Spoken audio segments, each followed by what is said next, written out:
Hi guys, welcome back to my channel. My name is Jasmine.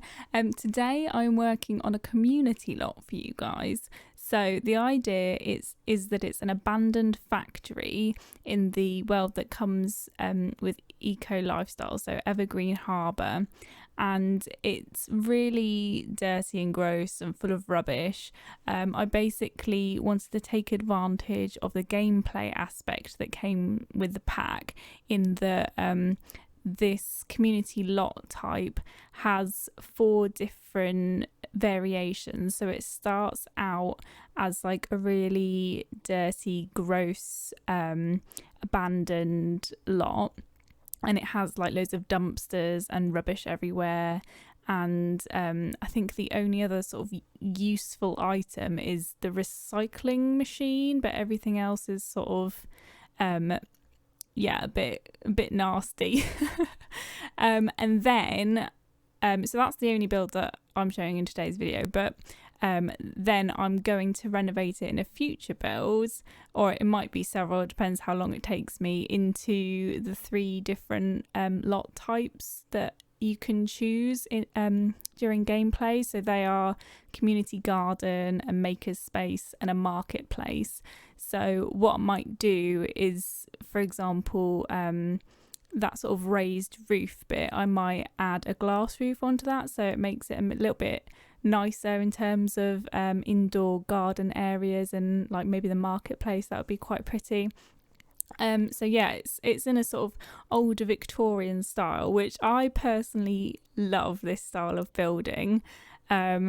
I don't know if any of you know, but I did an art history degree, and the 19th century was my favourite time period. So I love the architecture and I love the art, so I really enjoyed building this view.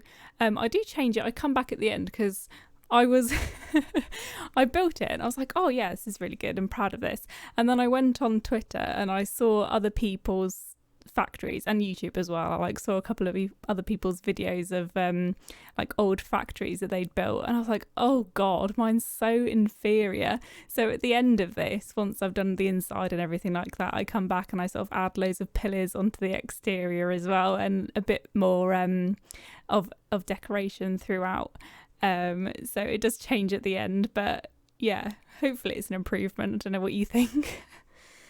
In terms of community builds, then I'll probably end up doing the same sort of concept for all of the other neighbourhoods in Evergreen Harbour.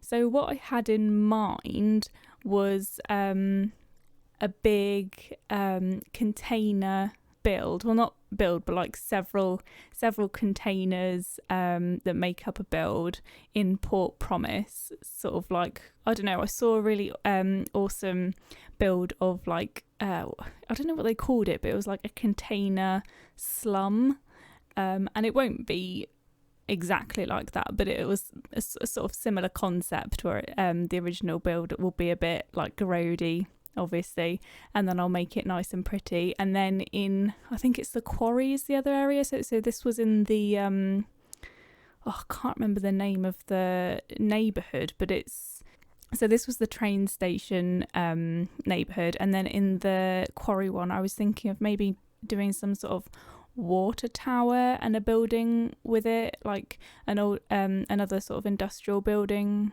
that I can renovate.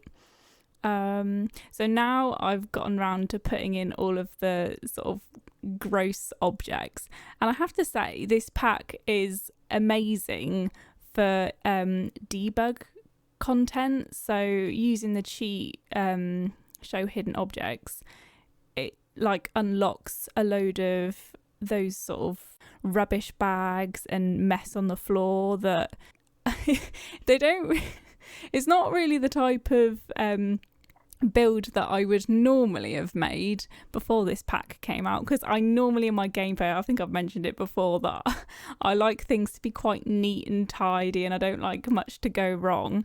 But to be honest with you, this pack has sort of, you know, inspired me to be a bit more fluid with and accepting in my gameplay, and I've been thinking about doing a rags to riches, and I've mentioned that before, but I've been trying to have a little bit of a think about how I might do it.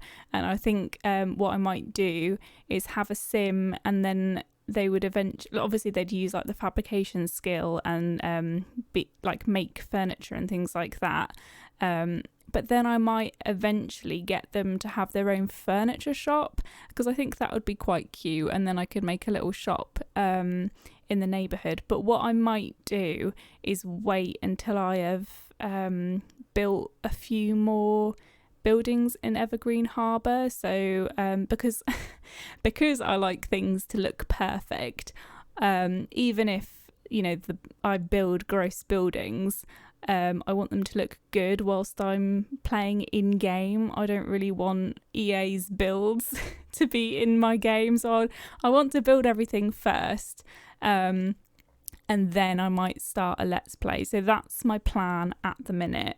And yeah, I've actually been watching loads of Planet Zoo videos on YouTube recently. I mean, I've always been a fan ever since it came out, or before it came out. I was so excited for it to get it. But I'm a massive fan of Deladey's designer, and a few other people that she sort of collabs with occasionally. So I know she likes Rudy and Mike Sheets, and who is it, Silverette.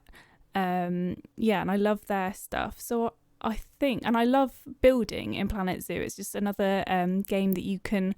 It's got an amazing building function or tool, and it's so much more in depth than The Sims. Like The Sims is really easy, I think, and it's great for beginners.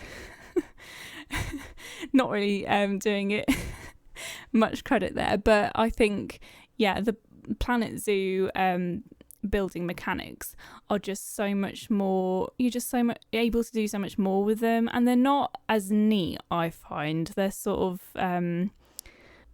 things don't necessarily line up as perfectly as they do in The Sims, because you're able to have so much flexibility in terms of what you can build. You do sacrifice the neatness sometimes, and like you rely on things being layered over on top of one another, so that often sort of glitches out a little bit. But I do love it, and I think maybe I might start making Planet Zoo videos once I get a bit more confident, because at the minute it's been so much work learning how to record in The Sims that I would have to just work out a whole another game, and how to record and make it look good and take screenshots. And I know it wouldn't take me that long, but it will be a bit overwhelming at first, I think, and I've just want to get to grips with my videos of doing Sims builds. So I don't know, let me know what you think, whether any of you are Planet Zoo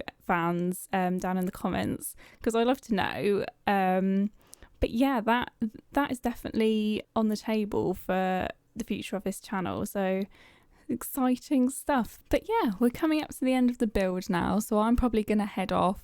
Thank you for watching. Feel free to comment down below if you want to ask me anything or suggest anything, or just get to know me a little bit better. I love talking to you guys and getting to know you guys, and supporting you as well. So don't be afraid to get in touch, and also follow me on Twitter, and I have a Tumblr as well. Not that I'm very active on Tumblr, but I'm getting to grips with Tumblr. I feel like it's definitely one that is going to be a long-term thing, but Twitter is like my primary social media account at the minute. So yeah, follow me on there if you want to, and if you liked the video, please like, comment and subscribe, and I will see you in the next one. So thank you guys, bye.